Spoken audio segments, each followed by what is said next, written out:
Well, greetings and salutations, everybody. Welcome to the best damn movie-related show on the planet Earth, the John Campea Show podcast, coming from right here in our quaint little studio. I'm, of course, your host, John Campea. I'm joined in studio today by Ray Ora. Hey, what's up, everyone? Also joined in studio today by Jonathan Voico. Good morning, everybody. And, of course, Chris Carr is normally here on... actually, no, she's not normally here on Thursday she's off, yeah. I totally forget. Yeah, she's not normally here anyway, but the fires and the winds, stuff like that, she's hunkering down at her place. Jonathan was able to make it out here today. Mm-hmm. So I'm guessing your neighborhood is not in one of the immediate warning zones. No, I smell a little bit like smoke, but yeah, we're good. Yeah, a lot of stuff going on in LA. And again, all of our thoughts and wishes to everybody who's living about 45 minutes west of us in the fire. It's just the horrible stuff that's going on there. But we are here to talk about the movies and the movie news. And that's what we're going to do here today. And here's how today's show is going to go. We're going to start off by talking about a few predetermined topics that we have lined up for you guys. Then in the second part of the show, we're going to take your live comments and questions. If you have a thought, theory, opinion, question, or topic you'd like us to address, as long as we deem it appropriate to be addressed on the show, go ahead and fire it on into our tip link at www.streamelements.com/JohnCampea/tip. And the good news is this tip link is good 24 hours a day, 7 days a week. So if you're listening to our show a little bit later in the day on our podcast feed, either on Spotify or on Apple Podcasts, or if you're watching this later in the day when we're not live, you can still use the tip link to send in a question. And if you send it in when we're not live, we'll just get around to answering it on the next episode. All right, guys. With that down, let's get things started off with this, shall we? If you're like me, you've seen a bunch of whisperings and stories going around that Josh Brolin, who, of course, most famous for the Goonies, and that little film franchise called The Avengers, in which he played Thanos. I always thought he was most famous for Thrashing. Oh, was he in Thrashing? Yeah. I don't even remember him being in Thrashing. Yeah, with Tony Hawk. Uh-huh. Oh, my God. Anyway, stories and rumors going around that he's going to be Darkseid in the new DCU. Oh, and I've seen these stories going around for a couple of days, not believing them at all. But I decided to finally start looking into it. And here's where that comes from. So CBR is reporting that Josh Brolin shares Darkseid fan art following a report that he's in the DCU talks. Now, you guys may remember that Josh Brolin was up for one of the Green Lantern roles. Right. Yes. In the upcoming Green Lantern show. And then that didn't work out and ended up going to the Friday Night Lights guy. And so there was that. Now, there have been whispers that he's continued to talk to DC about, even though maybe the Green Lantern role wasn't quite for him, maybe there's something else. Well, the reason that you may have been seeing for days this thing about he's going to be Darkseid is because of this. Fan community treasure Boss Logic, after all these whispers are going around, put together an image of Josh Brolin as Darkseid. Nice. This is an image by Boss Logic, who we've had on our channel. Yeah. He's great. Yeah. And the thing is, Josh Brolin then took this image and shared it on his social media. Okay, there you go. Yeah. So because Josh Brolin took this and shared it on his social media, he took a screenshot of this and put it up. The rumors and whispers have then kind of exploded to he's going to be Darkseid. Nice. All right. Look, there are some rumors that start going around the movie community that I think you're an absolute psychopath and like really, really challenged if you give any credence to it at all. With the Josh Brolin thing, I don't think you're insane. Oh my God. Look at him. The young buck. Oh my God. Anyway, sorry, I'm going to be completely distracted by that image now. I don't think if you kind of buy into this, I don't think you're totally insane. Yeah. Because as much as I don't believe for a second that this is true or real, I don't think James Gunn is even within a year of trying to make some decisions about who's going to play Darkseid whenever they get around to even having Darkseid in their universe. But the reason I don't think you're totally insane is because, again, he was going to be the Green Lantern. I do believe he's in. I don't doubt for a second that him and his agents might be having talks with DC about, hey, We didn't work out with the Green Lantern thing, but maybe there could be another role. And the fact is, he did share this image on social media, which I do not for a second believe proves anything at all. I just think the most famous artist in the movie fan community made an image of you, and he took it and shared it on social media. Right. I don't think there's anything to be read into that. But again, it's not like a lot of other news and whispers and rumors that I think you're totally off your rocker if you believe anything of it for a second. I at least understand you wanting to consider this, given the Green Lantern, him posting the picture, but I honestly don't think there's anything to it at all. Not to mention, I don't know that he'd be interested in going from the big bad guy of the Marvel Cinematic Universe to being the big bad guy of the DC Universe. It is a little on the nose. It's a little on the nose. And I don't think, while I think James Gunn would be totally good having Josh Brolin in the DC Cinematic Universe, him having been in the Marvel Cinematic Universe is no obstacle to that. That's perfectly fine. But I don't know that James Gunn would want the same actor who played the big bad in those movies to now playing the big bad in the DC universe. Yeah. If he's going to be something in the DC, it's going to be something. Now, do I believe he will eventually end up in the new James Gunn DC universe? Yes. Yes, I do. I absolutely believe. He's worked with him before. And so, James Gunn likes him. I think there's going to be a role for him. I do think eventually he'll probably, but it won't be Darkseid. And by the way, I think we're at minimum 3 years away from even getting our first glimpse of Darkseid in the DCU. I think that's something that James Gunn is going to keep in his pocket for a while. Now watch, he pops up in a post-credit scene in Superman. But my guess right now is we're minimum 3 years away from that even remotely happening. So if you're seeing these stories running around and you're wondering where it came from, that's where it came from. Are you a complete idiot if you buy into it even a little bit? No, I don't think so, because there is something there. But do I actually think this means anything? Absolutely not. Anyway, guys, question is for you. What do you think about this? Do you think Josh Brolin is going to be Darkseid? That aside, do you believe, like I do, that he will eventually be in the DCU? That's what I think. Whatever you guys think, jump down to the comment section below and let us know your thoughts. All right, guys. With that down, let's touch on this, shall we? Streaming, Bob Dylan would say it is a changin'. Netflix and other streamers, of course, have been moving slowly but surely into the world of sports and live events. Thursday Night Football's been on Amazon now for a couple of years. Netflix just had its first, was Christmas Day, right? That they broadcast on Christmas Day, the NFL. I believe so. And they've done a couple of live events too. But this past Monday marked their first venture into Monday Night Raw. As Monday Night Raw has moved over to Netflix. How did it do? Well, according to the Hollywood Reporter, it did pretty good. The headline in the Hollywood Reporter is WWE Monday Night Raw pins down sizable U.S. audience for Netflix premiere. The streamer's debut for the pro wrestling show pulls in more than double its 2024 average households in viewing. The article says this. The streaming premiere of WWE Monday Night Raw brought in a sizable audience for Netflix, at least in the United States.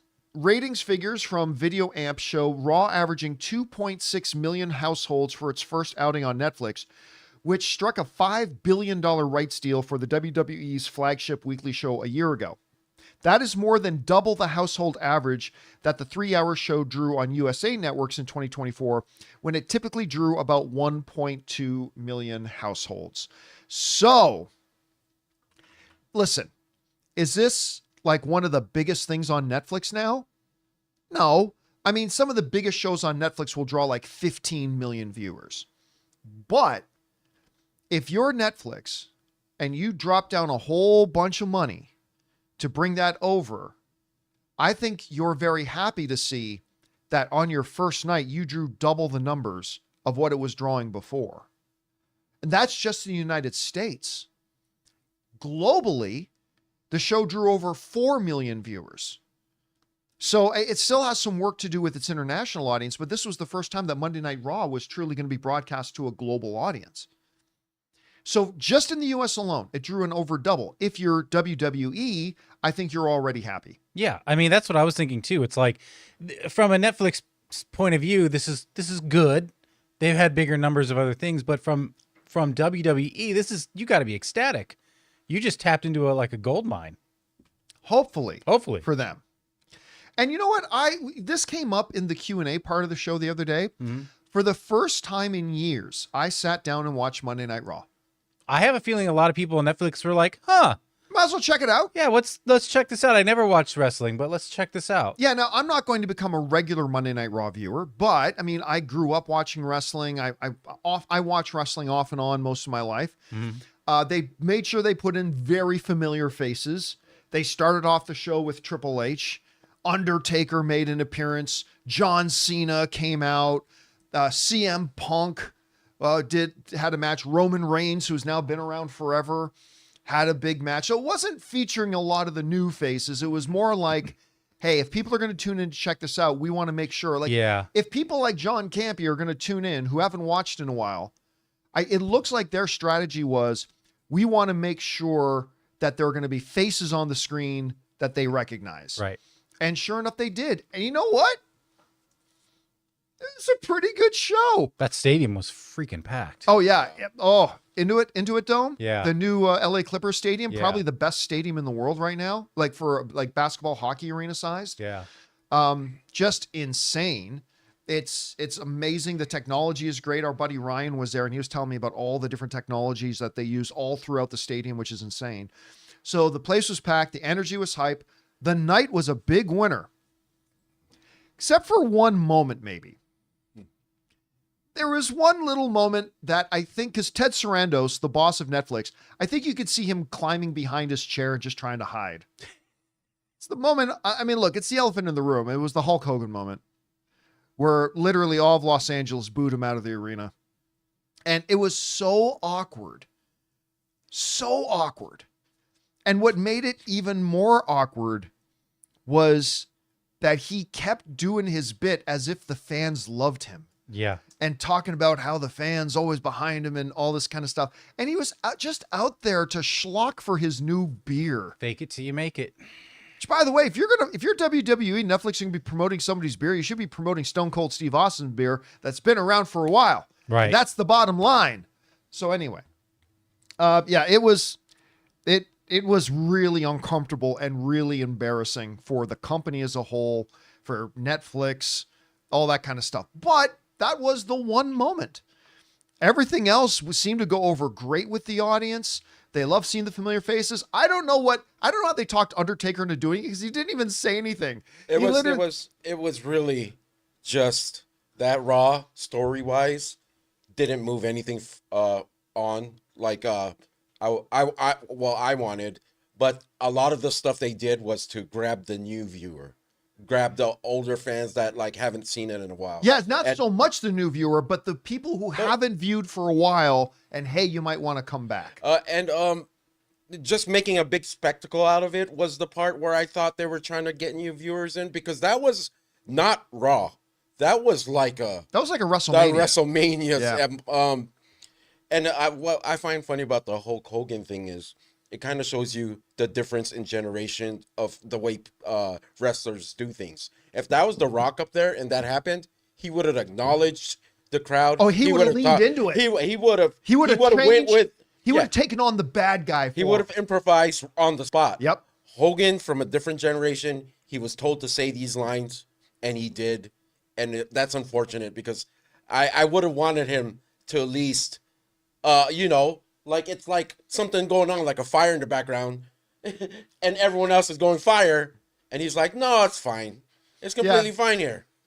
Drink my beer. I mean, honestly, made him weird. He seemed like he was a little out of it. Anyway, when he was doing his, you do that. Yeah. He was like, give me a camera, but he was like couldn't get his wrist to turn and then he went like that. It was really weird. But whatever. I mean, that was one moment. And The that's rest of the night was a big win for them. But that's one of the best things about Raw and just being live. Things like that happen. Yeah, it's gonna happen. It's good live. It's or one of the bad, worst things about being good live. or bad. Yeah.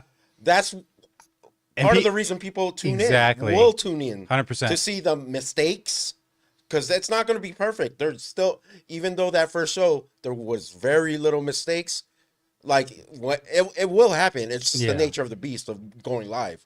And it'll just be interesting to see the next episode.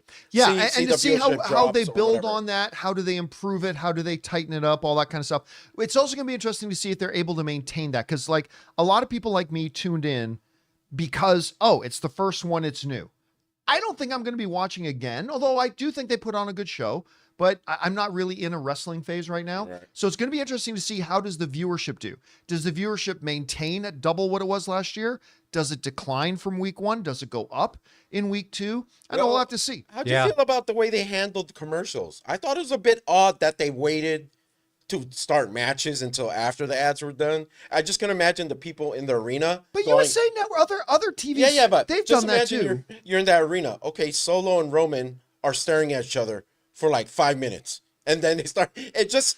I know just it's weird. weird. Like it always, but again, it's not new to Netflix. All the other TV networks that have carried Monday Night Raw and Thursday Night SmackDown, but I've always thought that was weird, because like even like when it was on USA Network or CW or whatever, it's like, okay, they're in the middle of a match, Right, exactly. and then they cut to a commercial break. that's- I'm like, if I'm watching a football game and Brady's dropping back to pass, they don't choose that moment to Right. cut to. But that's not new to Netflix. That's always been But a that's part where of the TV it stuff. breaks the immersion a little bit of being live. But again, it's not new. It's not new to Netflix. Right. They They've should do always what done it that way. sporting events actually do, where for the people in the stadium, they're running like fun like videos and stuff Oh, like yeah, that. I'm to pretty keep them sure they were. entertained. Well, They not while the probably matches were. were going on. No, that's what I mean. Yeah.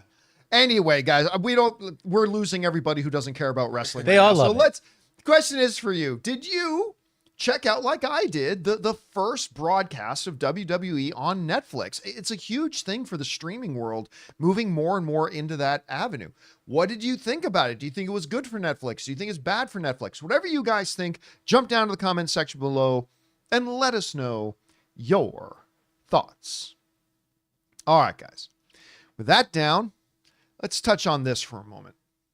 As we kind of allude to in the beginning of the show, I mean, the fires are raging in Los Angeles. It's kept Jonathan out for a bit. It's been keeping Chris out for a bit, and it's having big implications on the industry as a whole. I mean, obviously with the personal lives of individual people, but as the industry as a whole, it's also having a big impact. One of the bigger pieces of impact on the industry as a whole is that Oscar nominations, which were supposed to come out on the 17th, they've decided, you know what, a lot of people are not being able to cast ballots and votes right now who are members of the Academy, and they need to delay and extend out the amount of time they have to vote. And as a result, they've also delayed the Oscar announcement date. This comes to us from Deadline. They say Academy moves Oscar nominations announcements to January 19th and extend voting period. The Academy of Motion Pictures Arts and Sciences has moved the Oscar nominations announcements from Friday, January 17th to Sunday, January 19th. It also extended the Oscar voting period, which started at 9 a.m. Pacific time today, by 2 days to 5 p.m. Pacific time, January 14th at 5 p.m. Pacific time. The changes also include timings of various screenings and bake-offs as well, and the Academy also closed the museum today due to the dangerous fire situations across Los Angeles. So the actual announcement day that we were kind of counting down for, it's always a big day in the entertainment industry, the day the Oscar announcements come out. Sure. They've pushed those by a couple of days, but it's not just the Oscars. As a matter of fact, the Critics' Choice Awards has been pushed. Our friend Sean Chandler Yeah. was actually going to be on the show, our show, again on Monday, because he was going to be Oh, he was flying going to be into coming town. in? He was going to come into town for the Critics' Choice Awards. Okay. And he'd emailed me, I'm coming to town. Can we do the show? So he was going to come in and do the show on Monday, but he and I were emailing last night, and now that show's been delayed. Yeah. So It would seem a little insensitive to run a show in LA. yeah. And Yeah. You know, you just don't know what the situation is going to be at the time. Mm-hmm. So he's going to come on the show once they do the Critics' Choice Awards. So Sean will be back on here in a bit, but it's really becoming a jarring thing for the whole industry. And like, we're not even talking about the fact that a lot of people in the industry have lost their homes. I mean, Adam Brody, just his house burned last night. Ben Affleck's house, I think, he lost his house. Jamie Lee Curtis lost her house. Mark Hamill, like fires are uncontrollable to begin with. Oh, Billy Crystal lost his house too. And then you add these winds where people are shooting on a set one day. Those winds could actually blow one small piece of something in that direction, and that whole set could be inaccessible the next day. It's very scary what's going on. I'm very worried about everyone in that area, and I hope not only the movie industry, this doesn't set things further back, because Hollywood was well, this won't be one of those 6-month delay things. This is going to be a couple of days. But sets and people's houses and maybe not they closed down Universal Studios Hollywood today. One of the fires, I mean, just because for me personally, I go every year to the John Williams concert at the Hollywood Bowl. It's one of the most iconic places in Hollywood. The fires are getting really close to the Hollywood Bowl. This is very frightening. It's a really, really scary time. And again, we aren't here to talk about the news in the world. We talk about the movie industry. But it is having a direct impact on the movie industry. And that's what we're discussing. And it looks like the Oscar nominations have been pushed by a couple of days. Might get pushed by even more depending on what happens in the next couple of days. Sure. So we will see how that all turns out. Anyway, guys, question is for you. Do you think that moving the Oscar announcement date and giving people more time to vote on their stuff with the Academy was the right move to do? Do you think it might even be pushed even more? Whatever you guys think, jump down to the comment section below and let us know your thoughts. All right. With that down, guys, let's move on and talk about this next issue here, shall we? And that is this. The world of Star Wars is a complete mess.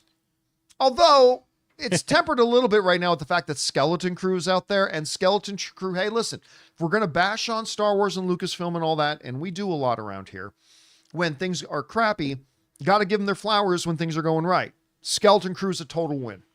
It's a total win. And looking forward to Andor coming out, all that kind of stuff. But one of the things that has been a complete mess is that, Star Wars is a theatrical IP, and we haven't had a movie since 2019. Granted, we've got one coming up with Mandalorian, but that's just a movie version of the TV show. Don't get me wrong, I'm looking forward to it. I am. I'm excited about it, but it's just the extension of the TV show. It's not a true new movie. Anyway, one of the ones that we've been looking forward to is James Mangold, who, by the way, just nominated for Director of the Year by the Directors Guild of America. So congratulations to James Mangold for Complete Unknown. For Complete Unknown. He's again like one of the best directors out there. Well, he's supposedly supposed to be getting a Star Wars movie going, and it sounds like maybe there is actually movement on it. The folks over at IndieWire are now reporting that according to production listings, James Mangold's film is targeting this year to start shooting. Now they're saying December of 2025, that it's going to be shooting in London. Whether or not that's still almost a year away. A lot of bad things can happen in between now. There could be a lot of creative differences between now and December. Differences. It's like, we don't want to do that. What are you talking about? You hired me to do this. Now we don't want it. Peak creative differences. Yeah. So now, also as a part of this, James Mangold in an interview reiterated that it's going to take place 25,000 years before the events of the first Star Wars movie. And he talked about one of the things that I have said forever is a big advantage of having that much time separation. I always says, I don't like prequels unless you put a significant amount of time, because the longer into the past you go, the less your hands are tied creatively. Mm-hmm. You can literally, when you're separated by 25,000 years, you can do anything you want in that movie. Yeah. There's nothing, you don't have to worry about being consistent with what happens in the Star Wars movies, because 25,000 years of stuff that happened that could make it consistent later, right?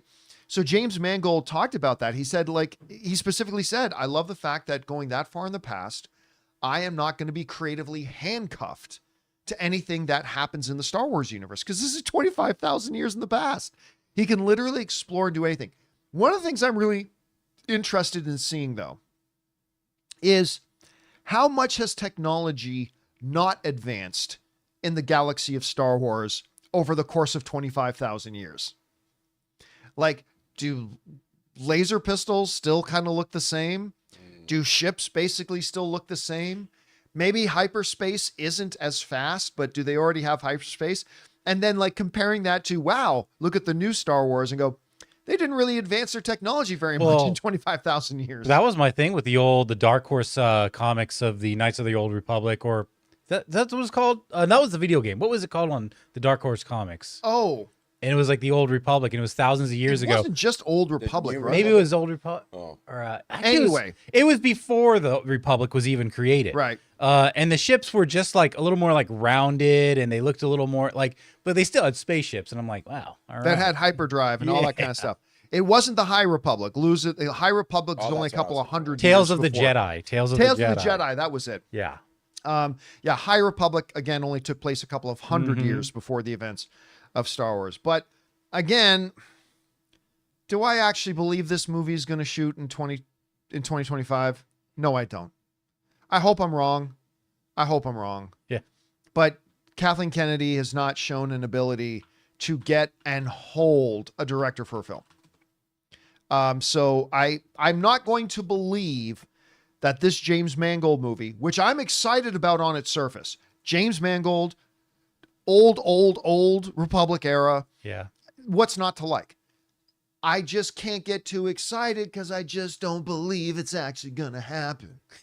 Because we're Star Wars fans and we don't get to have nice things, at least not at the movie theaters. No.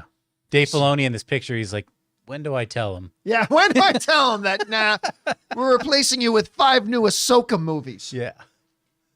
I love Dave Filoni. I'm just giving him a hard time. Yeah. Yeah, I can't get enthusiastic about it. I can't get excited about it. I can simply say I'll believe it when I see it. Because if I had to put $5 on it right now, I'm guessing sometime in June, we get a news story coming out that James Mangold has departed his Star Wars project. I'm saying June.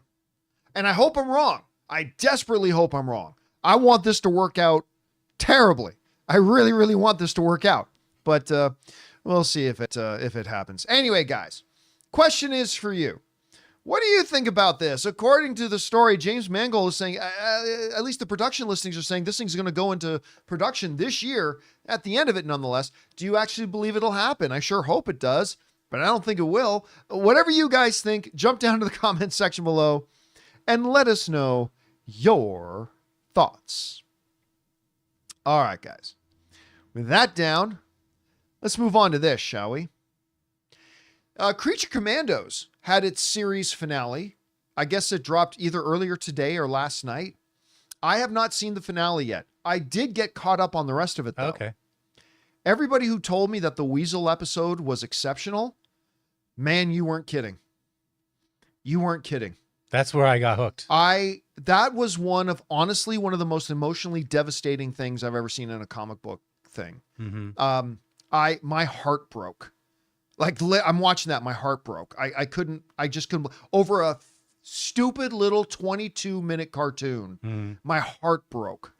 And, Creature Commandos I watched the first 2 episodes when they dropped, and I thought they were okay. I didn't love them, so I haven't kept up with it. Yeah. So then I binged all the rest of the episodes yesterday. Again, I haven't seen the finale, and I'm like, the Phosphorus episode was really good. It was. But that Weasel... Stupidest cops I've ever seen, but yeah. Yes, yeah. Usually portrayed that way to tell your story. But even storytelling from that episode on, I was like, okay, I'm looking forward to the next episode. Did you see the last episode? Not the finale. Yeah, I haven't seen the finale yet either. I actually pair it with Skeleton Crew because they're short enough that I just do them back to back. Yeah. So anyway, they're off to their low-key soft launch of their DCU. Really, things get launched with Superman. But then the thing that a lot of the fans are looking forward to is what's going to happen with Batman. Brave and the Bold. When are we going to get our Batman? The world freaked out when in Creature Commandos we got our first little tiny glimpse of Batman. But when are we going to get Batman? Now, there was some confusion a little bit earlier. You remember this last week? Andy Muschietti made a comment that his Batman movie, Brave and the Bold, Andy Muschietti, who did a great job directing it. I mean, he just did a wonderful job with that movie. And F everybody else. I don't care. I thought his Flash movie was really good. Not one of the greatest comic book movies of all time, but I thought his Flash movie was really good, and I thought he did a good job directing it. So he made a comment like last week or something saying, yeah, well, you know, it looks like my Batman movie's been delayed. And then somebody on social media asked James Gunn about Batman being delayed. James Gunn said, our Batman movie hasn't been delayed. And now there's a little bit of clarification that Andy Muschietti's making. I think it became clear now that when Andy Muschietti heard that Matt Reeves' Batman movie had been delayed, he just assumed that meant his movie was getting delayed too. You think he'd like get on the horn with James Gunn? You'd think. And actually this leads to a problem. He's now made more comments that have actually make me wonder if James Gunn's going to be looking for a new director for this. Anyway, the good folks over at Joe Blow wrote the following. While appearing on Radio TU, translated by Real Anarchy, Muschietti said, as everyone knows, the Batman featured in Brave and the Bold will belong to the new DC universe. It's quite obvious that Matt Reeves' Batman is not a part of this new universe. Pause for a second. All right, so all the question marks that have been floating around out there, all the question marks, all the speculation, all the predictions that at some point Robert Pattinson, let's go full camera here, Robert Pattinson's Batman is going to end up being the DC's Batman. You can put that to rest now. So the current director of the DCU's Batman, Brave and the Bold, is saying, look, our Batman is the DC Universe's Batman. Matt Reeves' Batman is not the DC's Batman. It's an Elseworlds Batman. So he seemingly kind of put that to rest. Anyway, he goes on to say this. However, DC and Warner Brothers are moving forward with the second part of Reeves' Batman series, which, as widely reported, is expected to release around 2027. This means that the next Batman movie will take some time before it sees the light of day. Muschietti continued, releasing 2 Batman films simultaneously would be counterproductive. What DC is doing is creating strategy to ensure these 2 films don't conflict with each other. Regarding my involvement in the project, there are good intentions for now. Regarding my involvement, there are good intentions for now. They want to do the movie with me, and I want to do it as well. I'm eager to work on the film. We're talking about the story and the tone. Okay. So one of the things that stands out to me here that I kind of caught a whiff of when that first story came out, when Muschietti saying my movie's delayed and James Gunn said, no, that movie's not delayed, is these two are not on the same page. Mm-hmm. James Gunn and Andy Muschietti are not on the same page. And listen, this is one of the consequences or the price tag, one of the price tags of if you want to be the head of the company, and you want to go and direct a feature film yourself while trying to be the head of a company, this is going to be one of those things that falls through the cracks. He cannot full-time direct a Superman movie and full-time run the studio. And again, let me be clear, I'm good with it. I think it's a good idea that James Gunn with his new DCU launches the DCU with a film that he directs himself to set the tone. I think that's the right decision. I also don't think he should do it often, because running a studio and trying to run an entire cinematic universe is a full-time job. Just ask your buddy Kevin Feige. It's a full-time job. And even from that one interview, Muschietti's like, my movie's delayed. And James Gunn's like, that movie's not delayed. It became clear they're not really on the same page. And then Muschietti did another interview where he's talking about, well, I've got another film I might do before I do the Batman movie. And it's really weird that he's going to the press with this. Yes, it's very odd that he's talking to the press about this. And listen, I say this as somebody who's got a lot of respect for Andy Muschietti. I really like him as a director. Don't misunderstand me. I'm not some Andy Muschietti hater. I'm a fan of the guy. I really am. But he's saying things publicly. He should just shut his mouth. Yeah. Because you got to understand, Andy, you're in a position that every word you say has ramifications around people. So just shush. just stop talking. Yeah. If you don't know what's going on, don't say anything. You know, and I got no problem. He says, hey, me and James just had a great phone call last night. This is what me and James talked about. That's fine. But it's clear that him and James aren't on the same cat. And then he says, as far as my involvement in the project, you know, he's not even calling it his film. He's not calling it. He goes, as far as my involvement in the project, Like he's yeah. there are good intentions for now. Like he's consulting on the film. I kind of feel It's like, dude, you're the captain of the ship. You're not consulting. You're not. This isn't a like. Well, if it were up to me, I'd sail this ship over here. You're the captain. I mean, James Gunn has been having little issues with not issues, but with Matt Reeves as well, and that Batman. You keep Matt Reeves' mouth. Like, I mean, like, you know, the delays and stuff. Page. Remember how he was saying there was a delay or something? Like he had to push it back. Well, yeah, Well, they because did. Chris They Matt Rock did Reeves, push the done. movie back. you've been we've been talking about or bringing up how inactive he's been on the film and why it started shooting like just right now instead of like a little while ago. Well, But they still haven't started shooting. But no, Matt Reeves has said him and James Gunn are completely in sync. They're completely in line with each other. What I'm getting from here is that maybe Andy Muschietti is just getting overwhelmed with Batman questions and he doesn't know how to handle it. Or he should just stay off social media. Well, I mean, Batman is a popular character. A lot of people are excited to see this James Gunn Batman. He's probably getting questions all the time. He's probably I don't know what's going on. I just don't see the big deal. It's not the biggest problem or like things that he said. It wasn't really damaging to anything. Well, at least in my opinion. Well, but here's where it's damaging, and it's damaging to the whole because it makes it look like DC is a mess. It looks like they don't have their shit in order. It makes it look like they don't have communication. Because like even Andy Muschietti said in an interview that he hasn't really talked to James Gunn since he started shooting Superman. That's a problem. Yeah. And again, like I said, it's when you are the head of the studio. You're the head of the studio creatively. Of course, he's got a great partner in Peter, but Peter is running more the business side of things. Right. James Gunn's supposed to be handling the creative. And I get it. It's going to be tough to do everything while you're trying to direct Superman, and it was the right decision to direct Superman. But like, if you're Andy Muschietti and you haven't been able to get on the phone with James Gunn, that's a problem. But secondly, if you haven't been able to get on the phone with James Gunn, don't talk about the Batman project before you talk to your boss.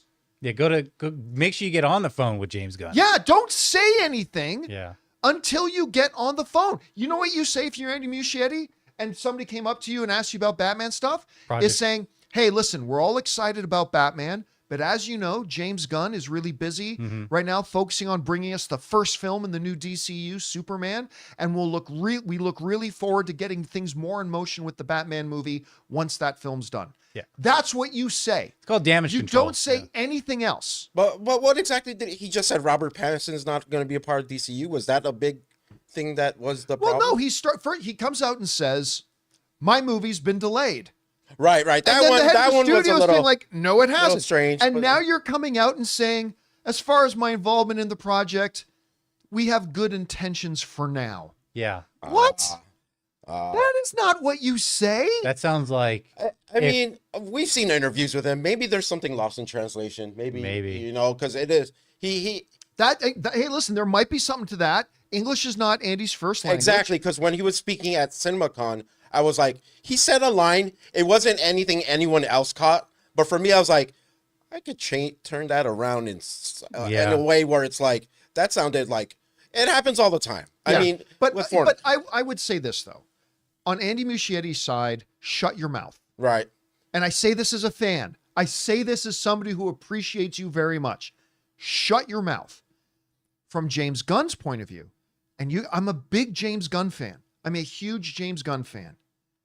But James, you're making the Superman movie that is the #1 most anticipated movie of the year. But you are still the head of the studio. And the moment you catch anything like this going on, you've got to tell your AD, you take over for a minute. You got to go to your trailer, hop on Zoom, get Andy on the phone, and get your ducks in a row. Mm-hmm. You are still the head of the studio first and foremost. All and you can't start like this. All it takes is just him saying, hey, anything any questions about the Batman, just don't field any questions about that right now. Yeah, just we don't tell have people anything. We don't have James anything. and I are looking forward to getting moving on it once he's done with Superman. That's all you say. Simple, easy, and nobody worries about it. But you start saying, we're delayed, and then the chief is saying, no, we're not delayed. Then you're saying, I'm attached to it for now. Yeah, and it's like, whoa. That's the What? thing, is that it makes it seem like him being hired as a director was a fluid situation. That we'd like you to direct, come on to consult, and if we think we got something good, then you're in it, you're good. But he was hired. This isn't fluid. Maybe he shouldn't announce directors as well for now. Well, again, maybe that was a mistake, but that's been done. Yeah. You know what? Right. It's really a shame because up until this moment, yeah, everything was. everything with the new DCU has been like, it has been winning the PR war. It's been knocking it out of the park. Everything's been going smoothly. And They can what you fix this, don't though. need is one of your attached directors running their mouth and causing conflict, because you as the studio head, and again, I'm a major Gunn fan. Huge fan of James Gunn. I love this guy. But I'm going to be objective here. This is your job. You got to get this guy in line, and you got to make sure you're on the same page and communication is clear, and you got to Yeah. reel him in if you need to. You're the studio head. Get it done. But also, this is just my personal opinion. Nothing that he said is any Jenga piece that will collapse. I feel No, everything- it's nothing that will collapse. Everything anything said right can now. be fixed. No. Everything could be. But here's the problem. You know what? Jenga buildings collapse because smaller mistakes were made earlier. If you don't want the Jenga building to fall down, make all the right decisions early. All I'm saying is we haven't even had the first DCU movie come out, and we're already, because this is just giving me nightmares of Kathleen Kennedy. The first movie hasn't even come out, and now we're already seeing on public display the studio head and one of its directors completely not on the same page together. Kind of feels like Rogue One. That's Early not a Rogue good One days. start. Yeah. Like they gotta reel this in and tighten this up. And you either get Muschietti and yourself on their same page, or get Muschietti out and get somebody else in, because Muschietti doesn't sound like he's all that committed to being there. He seems like That might be Good cool. intentions for now.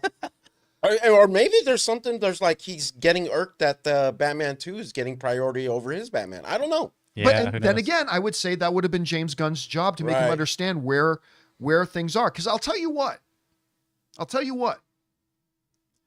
If I went up to Anne after the show was over, I gave her a big hug.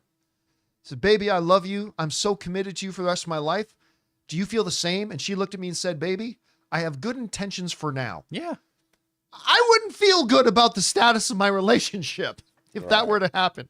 Baby, I have good intentions It all for depends. now. Yeah, it's all depends on what was spoken behind closed doors between them. And apparently there's been nothing spoken. That's the problem. There's been nothing spoken. They said they haven't been communicating with each other. Well, Well, the that's fact the problem. first time. the fact first that he meeting. thinks Yeah. the ship that he's commanding right now, or is supposed to be commanding, has been delayed, and the first call wasn't like, hey, I heard my movie's being delayed. That's very nonchalant. I mean, if John put me on a project on our scale, and I was working on it, and I have maybe some subcontractors working on this or that or whatever, and then John's like, well, I think this thing might have been delayed. The first call I'm going to make is to John. I'm not going to be like talking to Ray or anyone else and being like, well, I think my project was delayed. I'm not quite sure. Like, I'd reach out to you.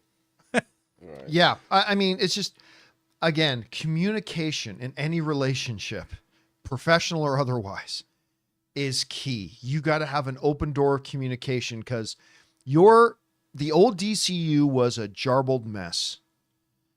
You need to maintain the perception here that everything at this brand new DC is running completely smoothly, completely well, because the first damn movie hasn't even come out yet. So, and there's a lot of people out there just looking for James Gunn to fail. And so he has to be even better. It's not fair, Yeah. but it's the way it is. So, yeah, got to reel Muschietti in, man. He should just shut up and not be talking to anybody right now. And if somebody asks him, just say, James and I are really excited about really getting rolling on Brave and the Bold once Superman wraps up. Well, and the problem is that now the press and also the independent, like on YouTube, are going to run with DCU Batman Brave and the Bold has been delayed. Yeah. Per Muschietti. It's like, anyway, guys, question is for you. What do you think about this? Muschietti doesn't exactly sound like it's locked in concrete that he's going to be directing this movie. He says he's attached to it for now. And that him and James Gunn haven't even been communicating to each other. One is saying the movie's delayed. One is saying that it isn't. I don't know. I think James Gunn might be ending up, whether it's his choice or not, I think it may end up that James Gunn has to find a new director for Brave and the Bold. Whatever you guys think about this, jump down to the comments section below and let us know your thoughts. I love what Briganti just said in the live chat. Said, give this movie to Affleck. Damn right. Oh, well, hey, to direct? Yeah. Yeah. You want to get somebody else to direct? Go ask Ben Affleck to direct it. Let's do it. Damn down with that. Anyway. All right, guys. With that down, we're now going to move on to the most important part of our show here, which is, of course, taking your live comments and questions. But before we do, we're going to take a quick moment here and thank one of the sponsors of today's episode of the John Campea Show podcast, our friends at Hungryroot. Guys, we want to take a second and thank a sponsor of today's video, Hungryroot. You know, grocery shopping used to be one of the biggest struggles. Between your busy schedule and wanting to eat healthier, it just feels impossible to stay on top of everything. But all that changes when you discover Hungryroot, the easiest way to eat healthy without the hassles. Hungryroot is like having your own personal grocery shopper. They take care of the weekly shopping for you, recommending healthy, high-quality groceries tailored to your tastes, nutritional preferences, and even health goals. They've got it all: smoothies, snacks for the kids, ready-to-eat meals, and even supplements. For me, Hungryroot is absolutely a game changer, guys. My health goals have become so much easier to stick to. I love how they personalize my cart every week and even get smart about my preferences as I go. It's honestly stress-free and so simple. You're going to love Hungryroot as much as I do. Take advantage of this exclusive offer. For a limited time, get 40% off your first box, plus get a free item in every box for life. Go to hungryroot.com/Campea and use the code Campea. That's hungryroot.com/Campea, using the code Campea to get 40% off your first box and a free item of your choice for life. hungryroot.com/Campea, code Campea. And thank you to our friends at Hungryroot for making today's episode of the John Campea Show podcast so sponsorable. All right. With that down, guys, let's get on to your live comments, questions, and topics here, shall we? Jonathan, what we got up first? Tristan Thorpe says, you know, every time someone mentions movie 43, I get PTSD of some sort. So bad. That movie, for me, is the worst movie I've ever seen. And once you read about how this got made, it makes so much sense. Again, it was a great idea, and you got so many great people attached to it. It should have been wonderful. How absolutely every single, I'm going to call them sketches in it, was that bad is hard to fathom. All right, what's next? We got Tom, who says, one of my positive surprises of 2024 was Hitman with Glenn Powell. A simple film, but done so well. The screenplay by Powell and Richard Linklater was fantastic. Yeah, not one of my favorite films of the year, but it was a nice little movie. And you know what? What makes that stand out even more is, again, 99% of original films that drop on Netflix are complete garbage. And that was one of the exceptions. Again, I don't think the movie was great.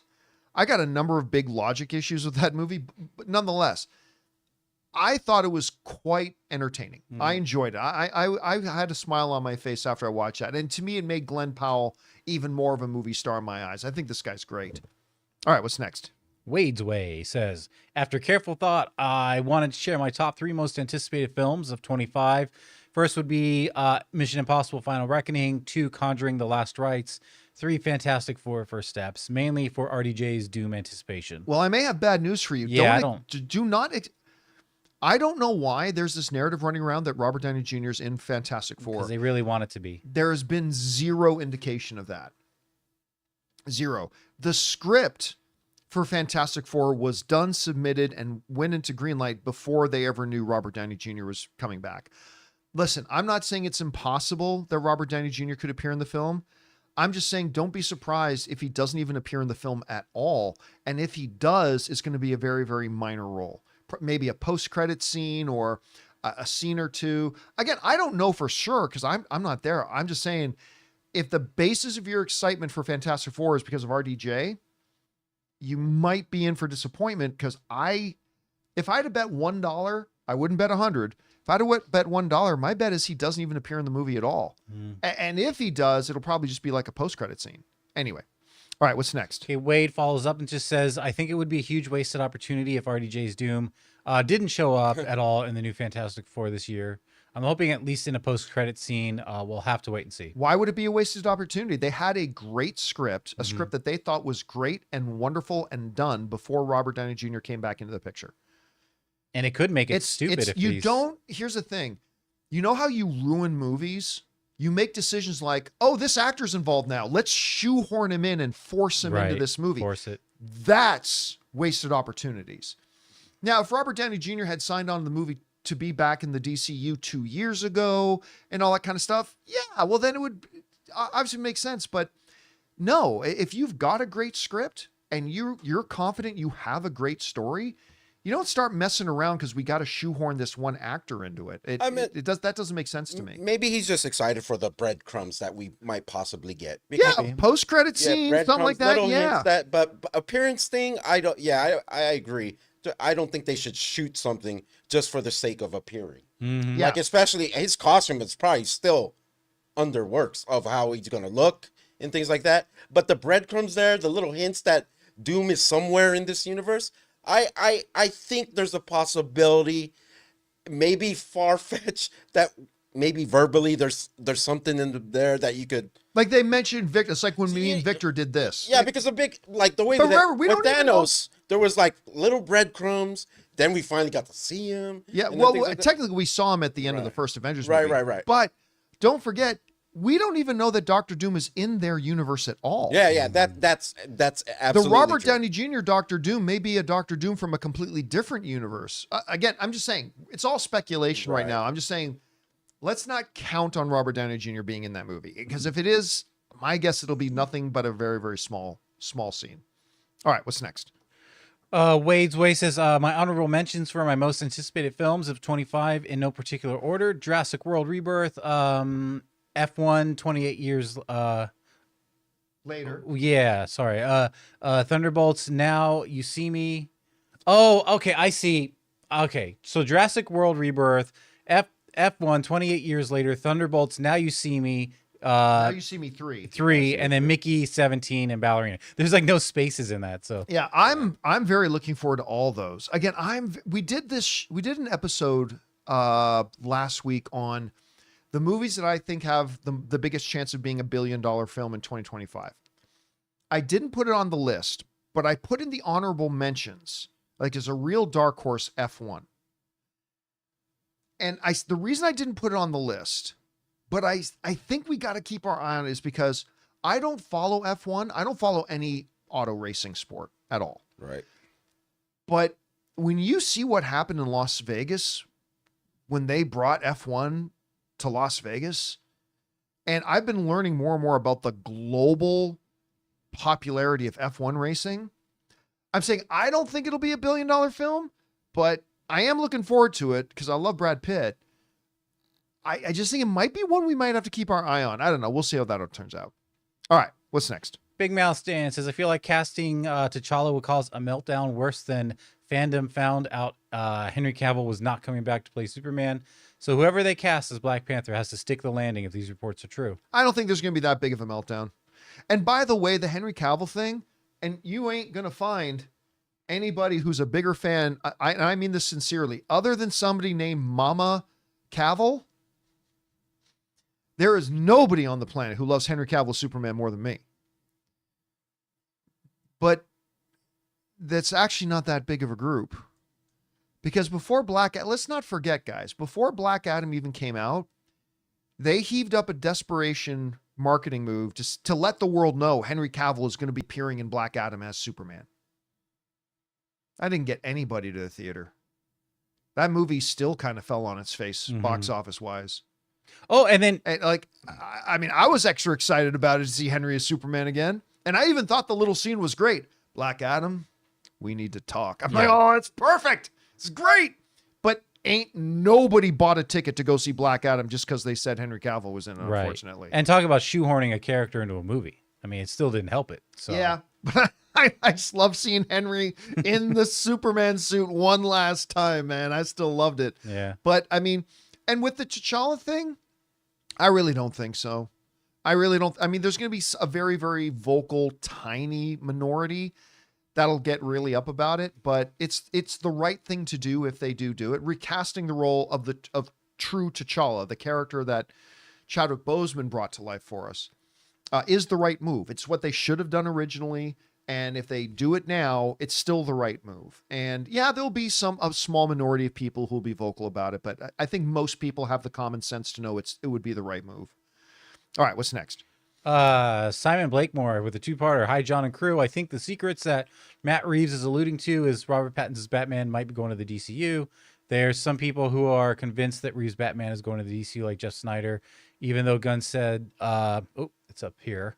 Gunn said, and to me, it wouldn't make sense to put Reeves' Batman in the DCU because people would be like, where was Superman when Gotham was flooding? And what's the point of Elseworlds? I mean, that's not really a big problem because you can make up anything to say, well, Superman was busy doing something. He was off world or whatever. But the big thing is, to me, James Gunn has said he's not going to be the DCU Batman. Mm-hmm. Andy Muschietti just doubled down and said, like, no. Matt Reeves is the Matt Reeves world Batman. We're going to have a different Batman. At least him and James Gunn would have had those discussions initially. Yeah. And right away. So no, Robert Pattinson's Batman is not going to be and he shouldn't be. No. I say this as a big fan of Matt Reeves's Batman. He works because he's in that kind of a world. Robert Pattinson's Batman works so well because he's in a more grounded world. His Batman does not fit in a world with magical island women with golden lassos and flying aliens and people with magic rings, and that Robert Pattinson's Batman doesn't fit in that world at all. He works so brilliantly because it feels like a crime saga. It feels like a more grounded, kind of the same way Christopher Nolan's Batman worked there. Mm-hmm. They should be two separate Batmen because we're getting two very different kinds of Batman. So he's not coming over, and it's the right move. They shouldn't bring him over. There is just a ton of confirmation bias going on in the world right now. Like, I watched that Golden Globes interview, and they're like, all Matt Reeves says, there's gonna be some surprises, and they're like, that means he's in DCU confirmed, because that's what I want it to be. Which is absolutely not the case. All right. Thomas says, hi, John and Ray. Speaking of the most anticipated shows, mine is Waikaro, which is a working title, Vince Gilligan's new project after Breaking Bad, and Better Call Saul. Very little is known about it, but the fact that it's Apple TV and Vince Gilligan is enough for me. That sounds great. I mean, look, Vince, what he did with Breaking Bad and Better Call Saul, I mean, is great. Everybody's going to be very excited to see whatever project he's got coming up next. And he's going to work as long as he wants to work, and it's well-deserved. All right, what's next? All right, Autograph 44 says, hi, John. Believe it or not, my cousin-in-law is Alan Richson, my wife, and I even stayed at his house for our honeymoon. Amazing experience. Here's to an amazing season 3 of Reacher. God bless all of you and have an amazing day. Well, I mean, they dropped the full trailer for Reacher Season 3. Looked really good. Again, listen, there's no deep mathematical equation as to why Reacher works. It's a simple show, man. It's a big hulking good guy beating the crap out of the bad guys. And there's something so viscerally satisfying about that, and they do it well. Because you can try doing that and do it badly, and we've seen it done badly. But they understand this formula. The people who make this show understand this formula so well, and they pull it off so great. And I cannot wait to see Reacher and Paulie. Because that dude, I know I've been going off on this, but that dude they got to play Paulie is like the biggest walking monster I have ever seen walk the face of the earth. That has got to be not pure height wise, but that's got to be the largest human being I've ever seen. That dude is amazing. And I cannot wait to see the two of them go at it in the movie. That's going to be a lot of fun. All right. What's next? Chris says, John, your reaction to Bridgerton, Nicola Coughlan being up for the SAG Award. You have to explain. She was really good. No idea who we're talking about. Don't know who she is. Yeah. I don't know every actor and actress in Hollywood. Don't know who she is off the top of my head. So I can't say. Because you don't watch Bridgerton. Does Ann? Is he saying that's the name of the person, or is that the name of the show? See, that's what well, from Bridgerton. So. Oh, from Bridgerton. Yeah. Oh, I don't watch Bridgerton, so I have no idea. Yeah, I have no idea. All right, what's next? Ray says, Justin, Robert Downey Jr. cast as Kirk Lazarus, cast as some dude playing another dude, cast as T'Challa in Secret Wars and Black Panther. Jack Black as cast as a replacement for Letitia Wright as Shuri. Well, that's idiotic. It's not. But Just look, talk to me when there's Lizzo news. when there's Lizzo, When she's casting something. Chris will defend that episode of Mandalorian. I didn't think of that. Whatever. You know what? I hated the Jack Black Lizzo thing in Mandalorian at first. When I really watched that, you know what? It was kind of fun. I listen. I'm the one who's like, why you're just forcing in Jack Black and Lizzo into this? But then the more I watch it, I'm like, okay, you know what? That scene actually wasn't that bad. Okay, I'll give it its credit. Anyway, all right, what's next? Logan says, I'm curious about what happens if Superman gets a lukewarm or mid-level reception, like 50 to 70 on Rotten Tomatoes. It's neither hated nor beloved. How would this impact the DCU moving forward? For reference, Man of Steel has a 57. Very badly. Yeah. 70 wouldn't be that tragic, No, but like below that. It doesn't kill it. No. It doesn't kill it. A lukewarm reception doesn't kill it. Yeah. Horrible reception. I mean, that may be something they can't recover from, because remember, this Superman movie, this new DCU is starting in the hole because of a hole that the DCEU dug. They're starting in the hole already. Most new film franchises just get to start from zero. The new DCU is starting from negative 100. And so a lukewarm reception to this Superman movie doesn't kill it, but it means the time it's going to take them to really get everybody back on board gets extended even further. It's going to be hard. They need this movie doesn't need to be 100% Rotten Tomatoes and 100% audience score, but it's got to be mid to high 80s. They got the best guy for them to succeed. 100% they do. The best chance for them for this to succeed. They got one of the best guys they could have gotten in James Gunn. I mean, and let's just let the chips fall where they will. You know what I mean? If it doesn't work, it doesn't work. But you can't blame them for not trying to get the best chance of succeeding. Of course, yeah, of course. So, but again, I'm just saying, if it is lukewarm, it hurts. Doesn't kill them, but it hurts, because again, they're starting at a negative 100 because of the DCEU. But it doesn't kill it. But man, they need this movie to be They do. They need it to be good. They do. It has to be at least, like some sort of good start, good faith, and put some good faith in people to watch the next movie. All right, what's next? Your name says, good to know, unclaimsies and claimsies are part of the pirate code. I love that. Unclaimsies. No, I claim it. Get him off this shit. And Smee is like, I captain. There has to be a skeleton. Yeah. I haven't seen the latest. Oh, you haven't seen the newest episode? I gotta see it Oh, later. it's so good. Yeah, It's so good. I am so bummed out there's only one episode left. I am so bummed out there's only one episode left. And you know what? Let me tell you this. This is one of the other, besides the fact that it's just charming and wonderful and warm and a great little space adventure, here's the really great thing about it. Skeleton Crew does something I've been begging Star Wars to do for years. Expand the universe. Expand the universe. And they have. They with Skeleton Crew, they have truly expanded the universe with all characters we've never met before, never talked to before, places and locations which never been discussed before, looking at what happens in the other places of the universe while the big galactic struggle was going on. They actually expanded the universe with this show. And I love it, and I'm really bummed out that we only got one episode left. And also the perspective, like even with Andor, we got a different perspective. It wasn't totally a Sith, perspective. it wasn't a Jedi, it was a regular person, like living regular in that society. people. And that's what's great. I love the angles they're taking with these shows. All right, what's next? Here comes that boy. Eggers started production. Is that his name? Here comes that boy? I just read it as it's written, man. Eggers started production of Nosferatu in 2015. Anya Taylor-Joy was originally cast in Depp's role, and Skarsgård was actually cast in Nicholas Holt's role. Due to delays and scheduling conflicts, Joy dropped, and the casting got shifted around a bit. Yeah, well, just to be terminology, he did not start production on that movie in 2015. Yeah. He may have started developing it, but that's very different from production. Production means cameras start rolling. The news came out a while ago that Anya Taylor-Joy was the first choice to play that, and I honestly believe she would have been a much better fit. I am somebody who believes that Lily Rose Depp, is that her full name?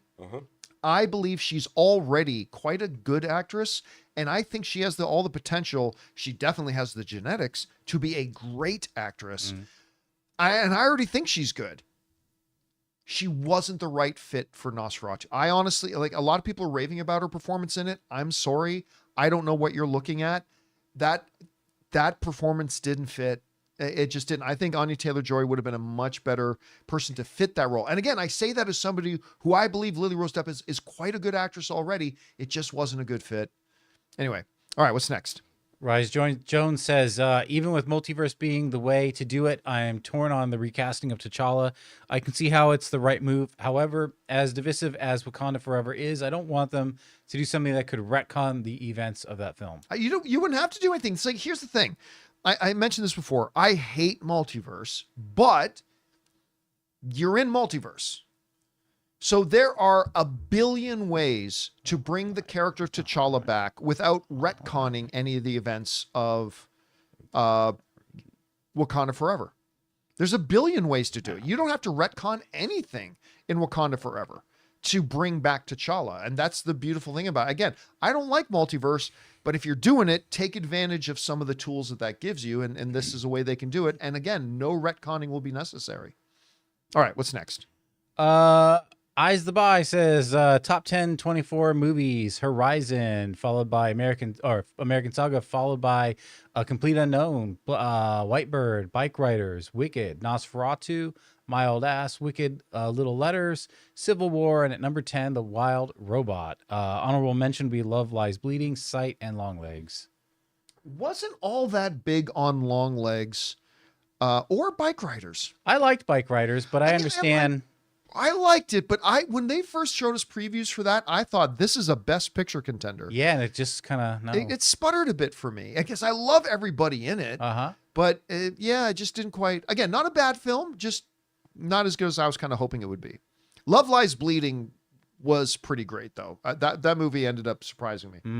All right, what's next? Jace says, "Hi, John. Greetings from Canberra, Australia. Now being well into the streaming era, what medium do you think could be next? Is streaming the end game for home media? Thanks, and bring on the filthy." I'm guessing he means like physical, right? I mean, yeah. Look, to some degree, streaming is just another form, because even in the basic cable era, somebody was transmitting entertainment into your home. Right. That's what streaming is too. It's just streaming offers a few other cupboards to go into, like it's always on demand, all that kind of stuff. I mean, I don't know. It's hard to imagine what there is after that. Home entertainment, unless, I don't know, we just create one big depository of all entertainment that is automatically connected into every house. I don't know. But it's hard to imagine what evolves past that at this moment. But that's only because the idea hasn't been presented yet. It's always hard to imagine what comes next when the next idea hasn't come yet. And then when it does come, you go, how have we not been doing this all along? So we'll see. All right, what's next? Joshua says, "Hey there, John. I was browsing Prime Video earlier today and saw that there was a new Zorro show. I was curious if you had seen it or the original movies that came out in the late 90s or 2000s. Thanks so much for your time." Somebody asked an almost identical question to that a while ago. Again, I had no idea there was a new Zorro show. Have not seen it. And yes, watch those Antonio Banderas movies. Yeah. I like the first one more than the second one. But again, I had no idea. I still haven't even seen so much as a trailer, and it's never come up in any of my recommendation feeds either on Amazon or anything like that. So I still know nothing about the show, but I did quite like the original one. There you go. All right, what's next? All right. Got a long message here from Mama Loves Her Wine. Hello, my fabulous movie loving crew. I'm so excited to share that I wrote a paper in one of my counseling classes inspired by the movie Joker. Well, Joker 1. Joker 2 had such a fantastic premise, but whenever I think of the Joker, I envision his flair, crazy charm. The ending of Joker 1 left us with that thrilling twist about Arthur and Bruce possibly being related, and I can just imagine how the writers could have played with that idea. In Joker 2, we could have seen Arthur embracing his identity as the Joker and working to challenge the Court of Owls in a quest for better mental health services. I know this version of the Joker differs from the traditional Mastermind, but he shows such surprising moments of brilliance when he's off his medication. And oh, how amazing would it be if Joker 3 included Batman, but told from the Joker's unique perspective. If they wanted to explore a more creative way to wrap up Arthur's story, I'm sure they could find something genuinely imaginative. I'm just so grateful to be able to share my thoughts with all of you. Thanks for your engaging me on this topic. Oh, and as a fun side note, I think it would be super cool if this Superman's Clark Kent had a stutter. What do you all think? Well, there's too many things to go in there at once. Yeah. The problem with Joker 2, and there are legion, but one of the things that wasn't the issue was the basic premise. You could have taken that basic premise and still done something very, very interesting. And like, while in there, he meets a Harley Quinn, and it goes more into the psychosis of what is Arthur and what is Joker. And like all that kind of, again, the 1-page summary of Joker 2 could have been made into a great movie. I don't think it was about you needed to have Bruce in it or you needed to have this in it. I don't think any of that's the question. It was just a fundamentally bad film. It wasn't the basic premise. Could have made something great about that. You could have even made it about how, like, Arthur now challenging the court system and like all that kind of stuff, and how his dynamic with the guards in the jail, all that kind of stuff could have been there and made a great movie. But again, it was just so fundamentally flawed. Like, the dialogue was all stupid. The music was misjudged. The discussions led nowhere. And ultimately, decisions made by characters ultimately made no sense. And again, I don't want to do an entire postmortem on Joker 2 again. I want to forget this movie as fast as possible, but it was just a bad film. I think that what that viewer just wrote is just like what I love about movies, and after you watch a really good movie, where your mind can go afterwards and thinking of all the possibilities that could happen. Even with The Martian, that's my favorite movie of all time. There's no Martian 2 book, but in my head, I'm like, where could this? I forgot is my favorite movie. Matt Damon's character. Where could he go, or where's the next Matt Damon? Things like that, or like she had like a little thing about maybe even bringing back. I just love how after we watch a movie that we really like, our minds could go everywhere. Sure. And I did. I love the first one. The first one is great. I love the first Joker movie. It's just the second one is such a tragic misstep. Anyway, all right, what's next? Jay says, I hope everyone is safe from the fires. My heart goes out to everyone affected. I mean, all of us here personally are safe. I mean, I had friends last night that were evacuated. I had another friend who lost a house. I mean, by lost a house, the steps to the door and the driveway are all that remains. But everyone's safe personally. Yeah, Ann and I both spent a good amount of time today because, again, we moved out of Burbank. We're now about 45 minutes east of LA. But you can still see the smoke from here. Yeah, fortunately, most of the winds are blowing out oceanside, so we're not getting much of the smoke here.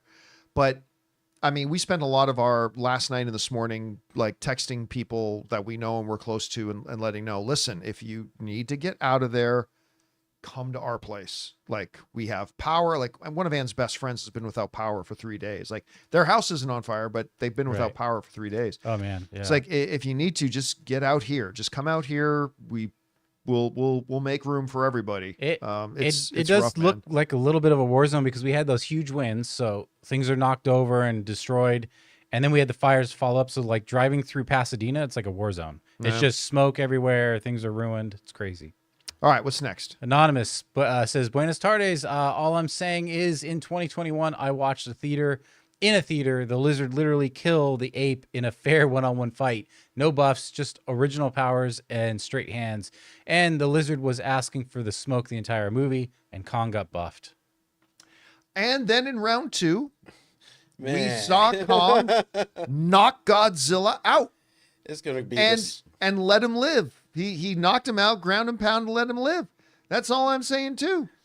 And again, I completely reject the whining that I hear from Godzilla stans saying, oh, but King Kong had the glove. I don't care. For 60 years, they constantly been giving Godzilla new superpowers. Kong don't need no superpowers.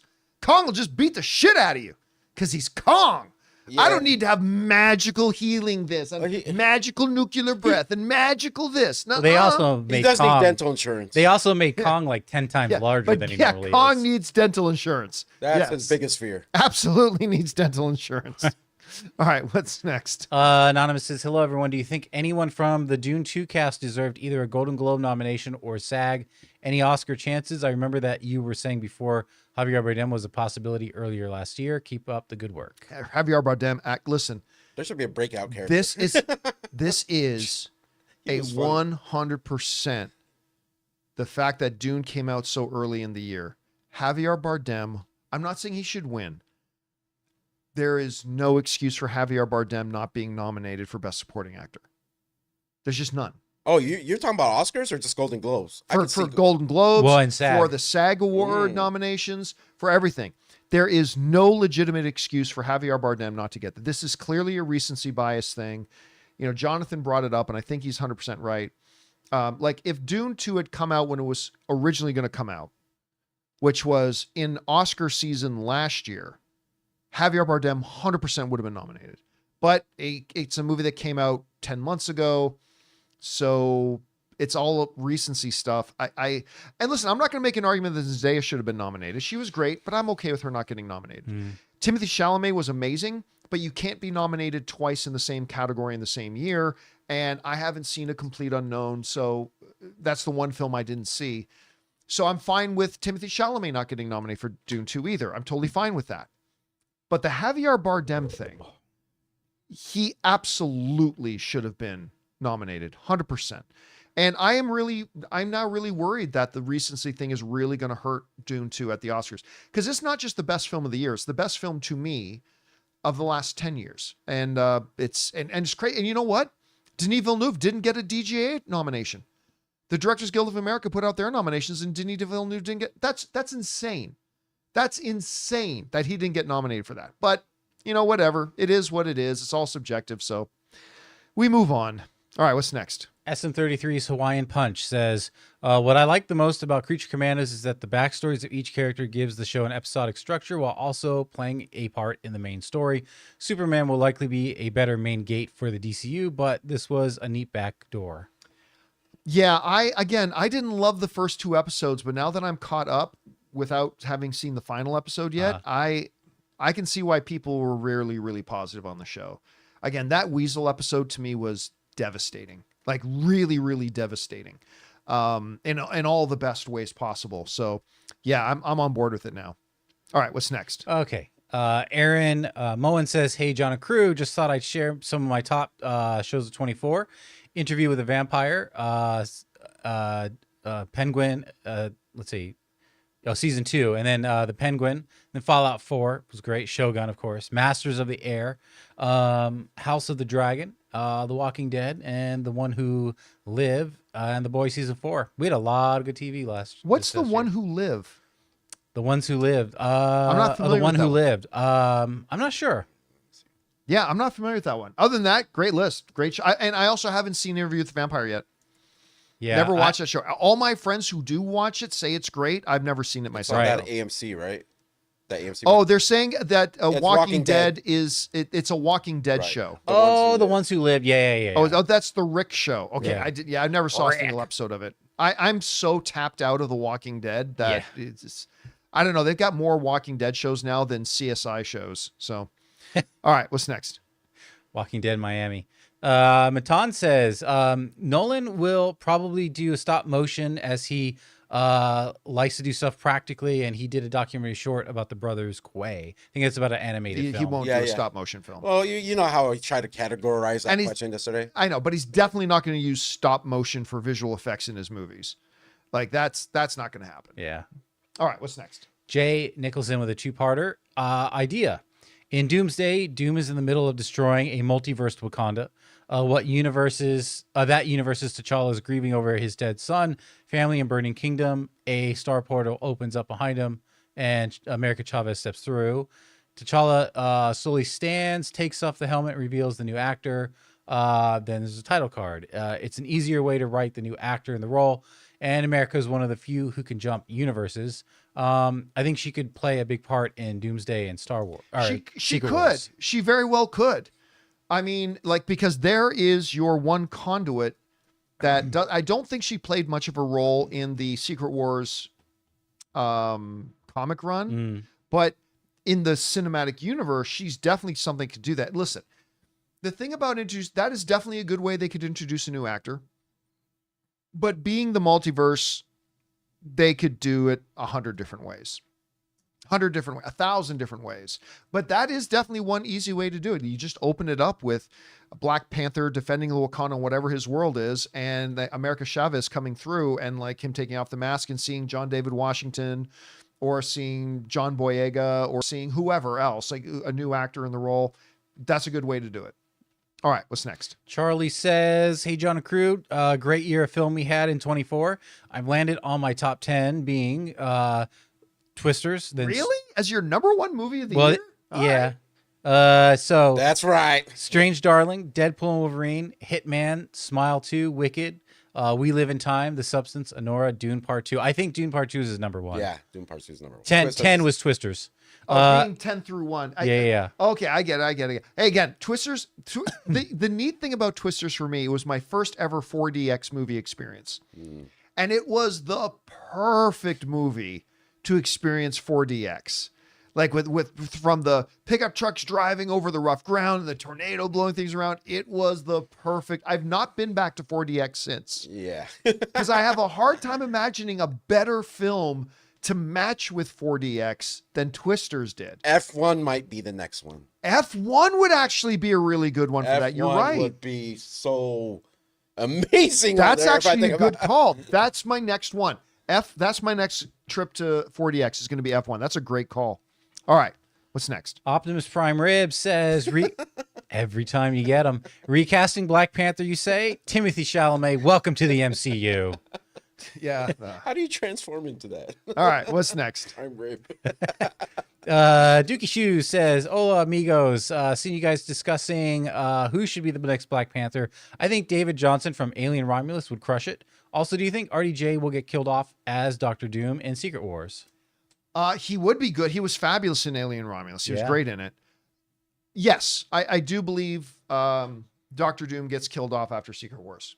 It'll be the climax of a big long thing. It's the Doomsday and Secret Wars itself is going to span a couple of years, and I don't think he's sticking around after that.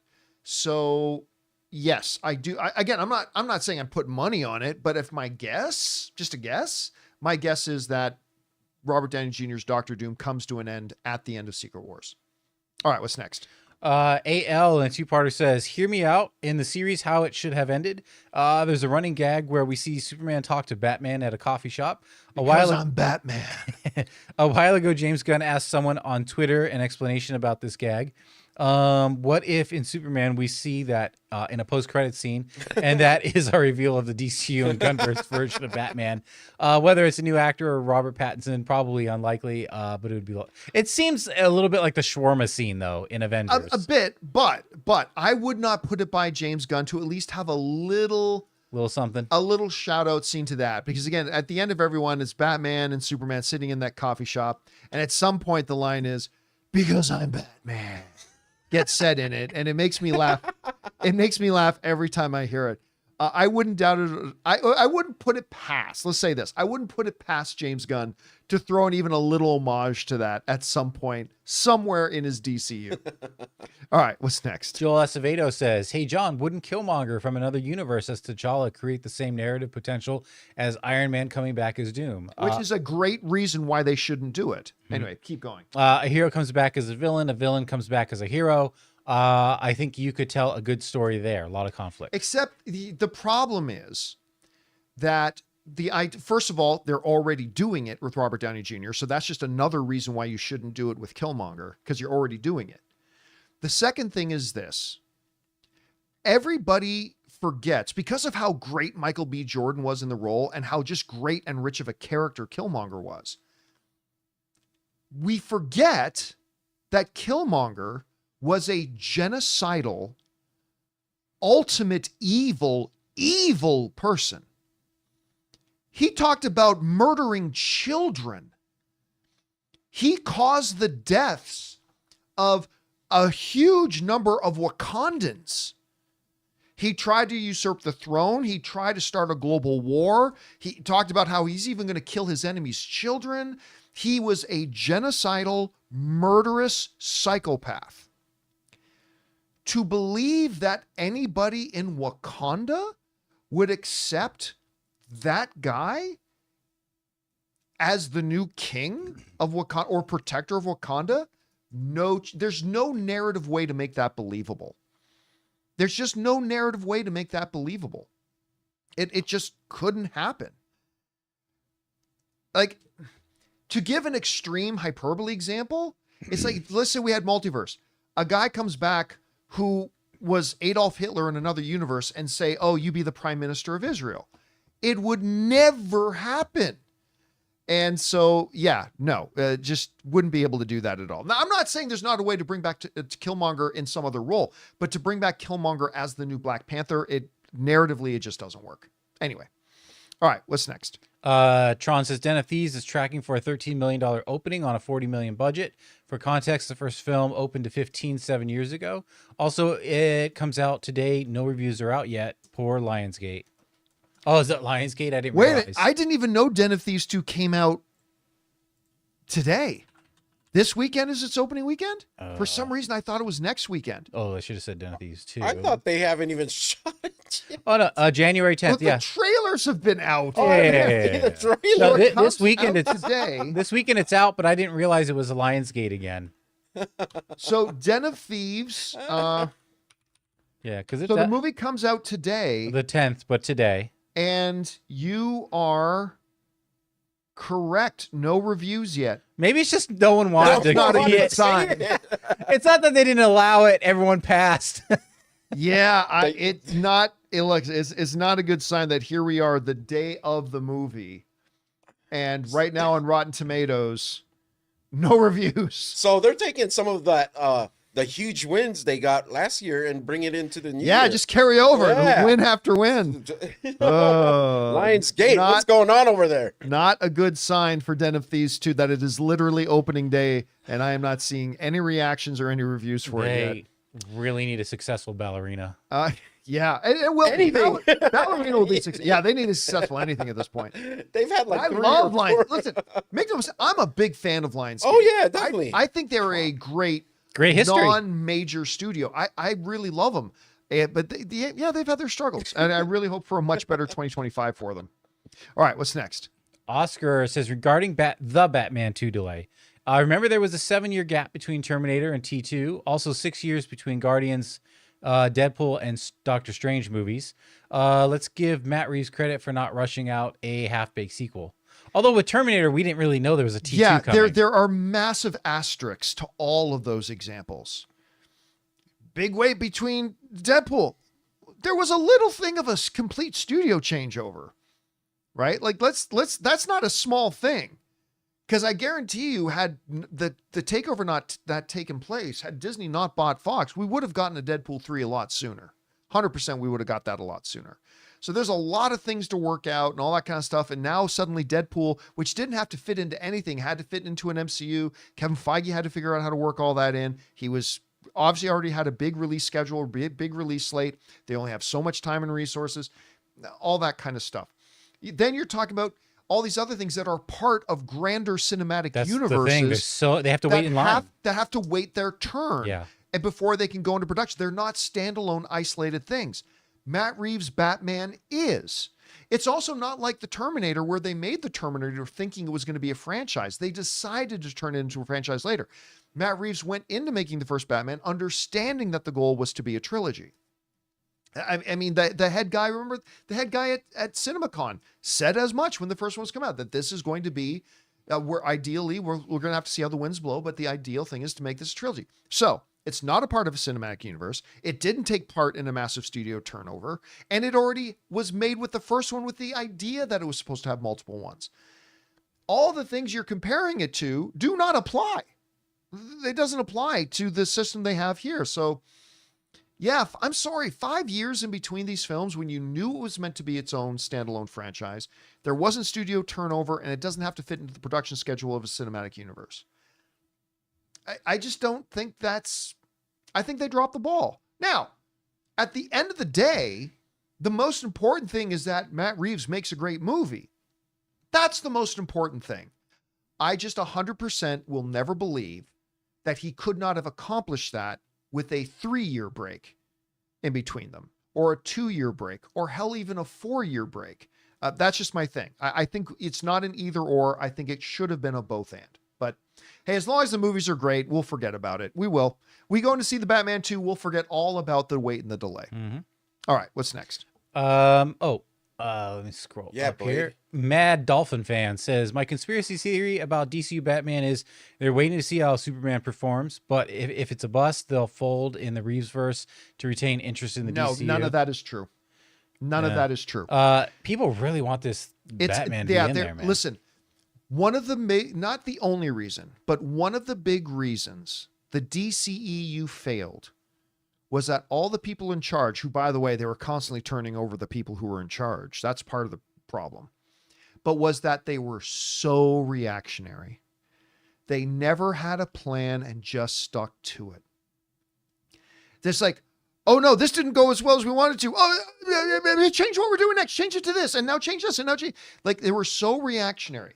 That is not what they are going to do with the new DCU. They have a plan. They want it to start strong, but I'm going to tell you right now, if Superman doesn't start strong, they're going to stick to their plan. And stick to the plan and see now. And if things go bad for like 3 movies in a row for me, okay, yeah, then you're going to see some reaction. But they are not going to repeat the mistakes of the old AT&T owned Warner Brothers, where they became hyper reactionary and never stuck to a plan. James Gunn and Peter Safran have laid out a plan. Yeah. And it's not going to be a one-punch knockout, right? So if things don't go as great as they hope for Superman, they're still going to stick to the plan, believing that long-term the plan will work. And maybe it will and maybe it won't, but you're not going to see them go, oh no. See, we had a plan for the next 10 years and the next 15 films. Superman didn't work as well. Change everything quick. Oh my God, let's bring in No. That's how the old incompetent AT&T Warner Brothers worked when they had the DCU. There's a large supply of spaghetti and high-powered fans. Yep. And one of the reasons, maybe the main reason, that thing sucked and went under. It sucked the life out of the wind and it just went under. That's the reason. You're not going to see them do this. You're not going to say, oh, if this one movie doesn't do well, then we're going to change everything. Nope. Yeah. They're not going to do it because they're not as stupid as the AT&T owned Warner Brothers was. This is a different Warner Brothers. It's a different DC. And they're going to do it. And listen, maybe it doesn't work. If they go 3 films and everything's not going the right way, yeah, then you got to do a change of direction. But they are not going to flip out and whatever. If, look, I'm going to make a sports analogy. When a football coach is going into a game, they usually have it scripted out what the first 10 plays are going to be. If they go out there and run their first play and it instead of picking up 7 yards, they lose 3 yards, a good coach isn't going to go, oh, it didn't work. Throw out all the playbook. Forget everything. Let's just kind of make it up as we go along now. Well, that coach isn't going to be in the NFL very long. And so, no, they are not going to panic or do whatever. They're going to stick to their plan. No matter how great or how badly the first Superman does, they're going to continue on with the plan. All right, what's next?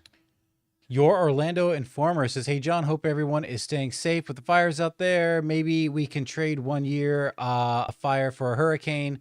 No, thank you. 5 months from Epic Universe opening here in Orlando. And know you guys love Universal. Any plans to visit?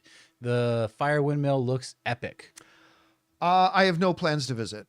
I loved Orlando, but we went out there for Star Wars Celebration. I loved that. I love that town. I really do. But I'm not a huge theme park guy. I like going to Universal Studios because it's a 45-minute drive for us to get there. Hell, even the Disneyland, I don't mind.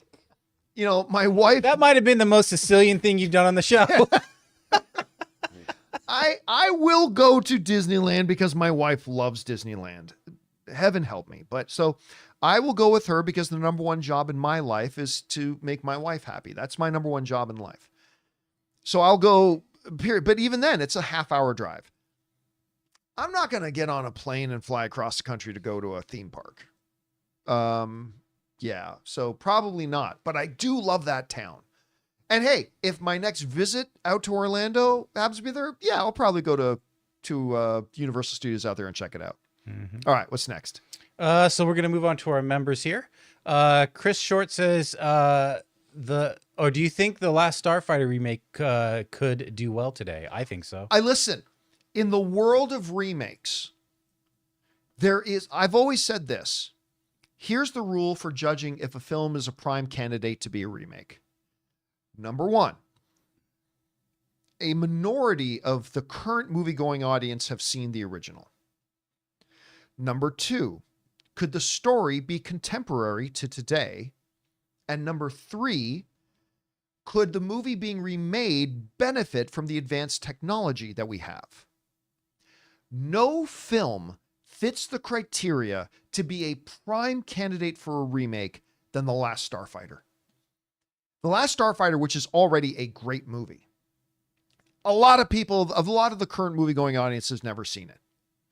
The premise of the movie, a popular video game was actually an alien thing that they planted on Earth as a test to see who actually had the reflexes and the mind to be a great starfighter pilot. I would argue that is more relevant today with the popularity of video games and consoles and home systems and all that kind of stuff.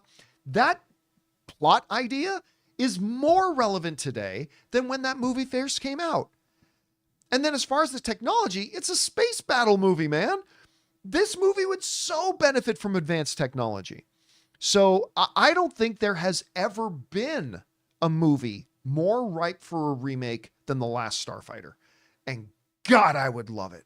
I've been waiting for decades for them to do it. I really, really hope somebody sacks up and takes a gamble on it. Sacks up.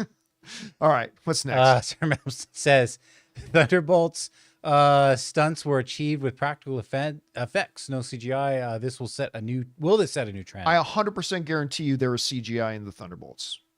There has to be. You got superpowered characters. Yeah. No, you don't get it. The guy playing Sentry, he actually levitated and shot lasers out of his eyes.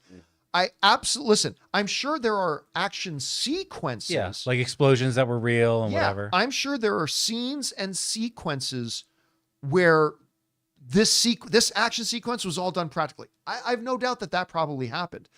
But if you think that, just from the trailer, I can tell you there are visual effects and CGI.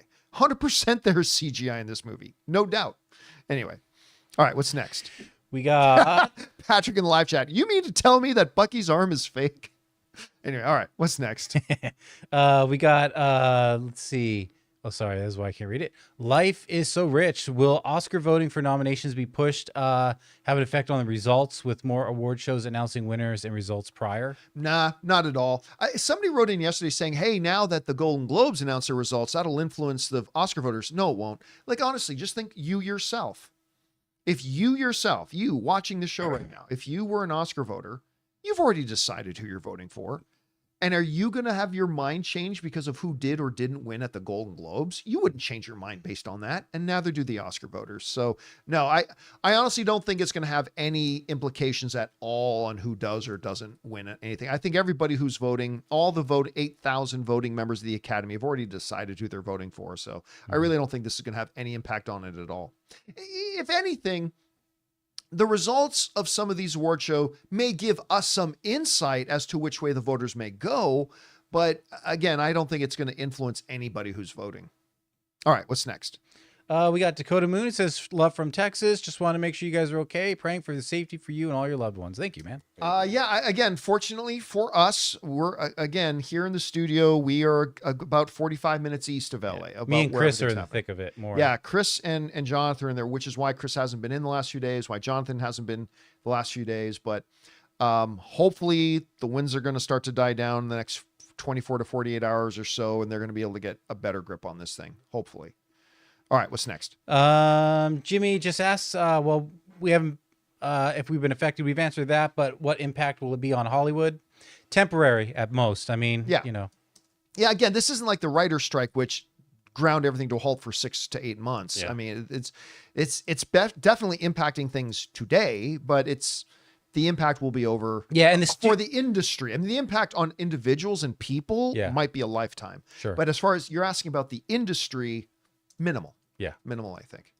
All right, what's next? Then we got John says director David Leitch said he'd love to direct a Lobo movie since Jason Momoa has confirmed his casting. Thoughts on that? David Leitch. Ex-director in X-role, in X-movie. It's really what they want, the tone and what they want to accomplish. Yeah. It's I not mean, I just- like David as a director very much. So if they announce it tomorrow, I'd be all for it. But I mean, there's about 20 names that they could announce that I'd be really all for. But I'd be intrigued by that. But director would like a big paying, high profile movie directing job. Not exactly headline news. Yeah. All right, what's next? The real Raging Cajun says, if the recasting of T'Challa is multiversal thing, how would it make sense keeping that recast in Black Panther 3? Does the multiversal T'Challa stay in our universe, seeing that we don't have a king? Or does our Black Panther universe dive into the multiverse, which makes more sense to you guys? Well, first of all, remember, as of right now, Wakanda does have a king, M'Baku. Mm-hmm. M'Baku is the king of Wakanda. So they do have a king. I think they'll do it where they would bring that T'Challa into our... honestly, what I think is going to happen is all the multiverses are going to end. That's my guess. Again, just a guess, purely fan guess, not based on anything. I think Secret Wars is going to end the multiverse. And I think you're going to see certain characters like the Fantastic Four and others now be in what we refer to as the 616 in the sacred timeline, in the main Marvel universe. And I think it's going to be multiple characters that do that. It's not just going to be, so yeah, that's the way I see them doing Black Panther. Yep.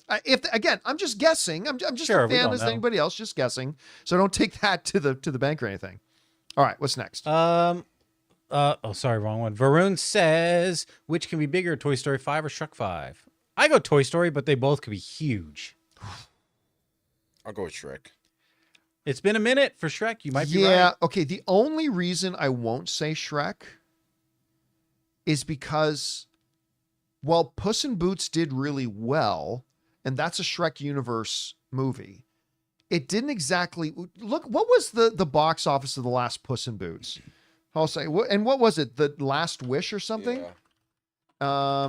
Boots Last Wish box office. I got it right here. It's 481 worldwide. So 481. Listen, that's way more than I think anybody thought Puss in Boots was going to make. Yeah. Right. So on my screen here, I got 481 million. Yeah. That's great. Shrek Forever After did 752. That was back in 2010. That's been a minute. Yeah, it's been a bit. And what did Toy Story. What did Toy Story 4 make? I don't think it made $1 billion. That was 2019. It made 1.07 billion. It did make $1 billion. $1 billion and 73 million. So, I mean, I would get I'm looking forward to both of these movies a lot. I think Toy Story will make the bigger amount of money. Again, it all depends on how good they are, right? If they're both equally as good, I think Toy Story makes more money. If Toy Story underwhelms and Shrek 5 is awesome, maybe Shrek 5. But I think all other things being equal, I'll say Toy Story 5, but we'll have to see how good or bad the movies are. All right. Last question of the day. What's next? All right. Quick 4912 says, how long do you think it will take for DC to restore trust in the general audiences? What mistake of the DCU should the DCU avoid other than making bad movies? That's the ultimate thing. How long it will take them to win back over the audience is all dependent on how good the movies are. Like, honestly, I don't think it 100% completes the mission, but if Superman is awesome, and that's a big if, it may be crap. Superman may suck. If it's awesome and it checks those boxes that the audiences loved it, the critics loved it, it elicited people to want to go back and see it multiple times and all that kind of stuff, that can be 80% of the battle right there. It really can.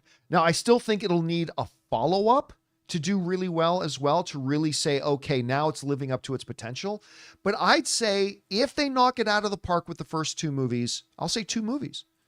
I really think they can win everybody over, because a lot of people understand this will be a fresh start. This is a new regime. This is a whole new story. It's different people running it, all that kind of stuff. But it is so dependent on whether or not and how good or not good these movies are. That's the big thing about it. Yeah. I mean, Brave and the Bold, people are going to be more forgiving because I think people are drawn to Batman more than Superman generally. That makes me think they'll be less forgiving. I know. But remember, that's not the second movie. That's not even the third movie. The second one's going to be Supergirl. Supergirl. So you get a great Superman and Supergirl and people like that, you can waltz into a Brave and the Bold, you know, a little more confidently. Yep. If you crush Superman and then crush Supergirl, people are like, yes, Batman. You're approaching Brave and the Bold with some swagger. Yeah. Then at that point, you adjust your approach even a little bit because now you're approaching that movie from a position of strength. Yeah. And you put a little bit of swagger into your marketing, a little bit of swagger into the movie, I think. But again, it'll all depend on how good or not good those first couple of movies are. Because if they do the first two great, I say 2 films. Yeah. 2 films. Anyway, guys, that'll do it for today's installment of the John Campea Show podcast. Thank you so much for being here and making our little show part of your day. Big special thank you to all you guys who sent in the questions. Number 1, because you gave us great fun things to talk about. But number 2, you supported our channel as you did it. And all of us involved with the show. Thank you guys so very much for your support. Don't forget to come on back and join us tomorrow, guys. Hopefully we'll be in a position where Chris can make it out. Yeah, I think so. Hopefully. Anyway, but I'll be back here. Ray Ora will be back here. See you guys tomorrow. Jonathan Voico will be back here, hopefully. Most importantly, hopefully you guys will be back here to join us. That'll do it for us. My name's John Campea, and until next time, my friends, bye-bye.